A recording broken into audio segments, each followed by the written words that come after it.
চট্টগ্রাম বিশ্ববিদ্যালয়ের শাটল ট্রেনের বিলম্ব নিয়ে ছাত্রছাত্রীদের উদ্বেগের বিষয়টাকে আমি আমার মতো করে ব্যাখ্যা করছি। আজকে শহরে 25 তারিখে একটা বড়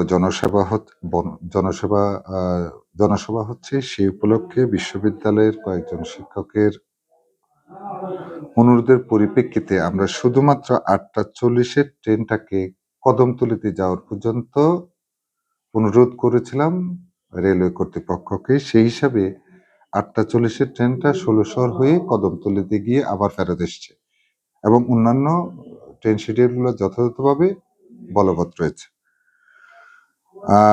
বিষয়টি বিলম্বে স্বাক্ষরিত হয়ে গিয়েছে। এজন্য আমি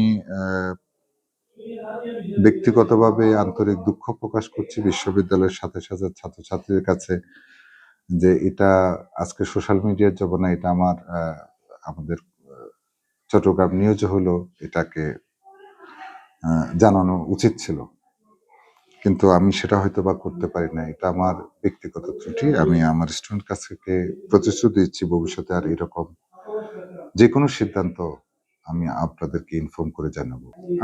যেহেতু ক্যাম্পাস থেকে প্রচুর পরিমাণ ছাত্র যায়, স্টুডেন্টরা উঠা এবং নামার ক্ষেত্রে বিলম্ব অথবা যান্ত্রিক ত্রুটির কারণে কিছুটা বিলম্ব হতে পারে, কিন্তু শিডিউল কোনো বিলম্ব ঘটেনি বলে আমার কাছে এই পর্যন্ত যতটুকু তথ্য পাওয়া গেছে।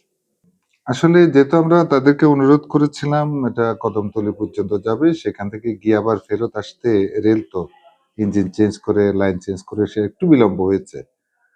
তো আসলে এই পরিপ্রেক্ষিতে আমি দুঃখ প্রকাশ করা ছাড়া আমার কাছে কোনো বিকল্প নাই। নির্দেশনা এটা হয়তোবা স্টুডেন্টরা উঠতেছে, কারণ একটা স্টুডেন্টকে দাঁড় করে রাখি তো ট্রেনটা, সবগুলো তো আমাদের শিক্ষার্থী। এরা ট্রেনে উঠার পর যতটুকু উঠতে যতটুকু বিলম্ব হয়। সাধারণত ট্রেনের তিনটে হুইসেল দেওয়া হয়। ৩য় নাম্বার হুইসেলের পর ট্রেনটা ছাড়ে। তো ছাত্ররা ওই যতগুলো উঠতে যতক্ষণ থাকে এবং সেখান থেকে যদি তাদের সুপারভাইজার গার্ড ক্লিয়ারেন্স দেয় তখন ট্রেনটা ছেড়ে যায়। নিরাপদ নিশ্চিত করার জন্য আরকি।